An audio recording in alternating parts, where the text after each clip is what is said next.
एक साहबी बैठे थे, वो कहने लगे या रसूल अल्लाह, अगर मैं वो खजूर लेके दे दूं तो मुझे जन्नत में ले देंगे?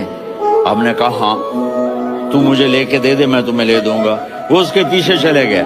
ए भाई, कितने में बेचोगे? मैंने कहा जा जा, मैंने अल्लाह के नबी को नहीं दी, तुम्हें कैसे दे दूं? कहा अच्छा भाई, मुंह से बोल, कितने लेने हैं? तो उसने जान छुड़ाने के लिए कहा कि अपना सारा बाग मुझे दे दे, खजूर ले ले। बाग में 600 खजूर हैं और ये खजूर किसी और को देनी है।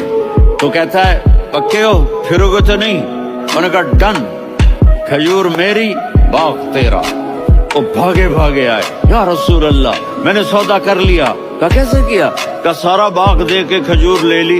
आपने कहा फिर मेरा सौदा भी बदल गया। मेरे साथी, मैं अपनी आंखों से देख रहा हूँ कि अल्लाह ने तेरे लिए जन्नत में एक घर नहीं, महल बना दिए सैकड़ों।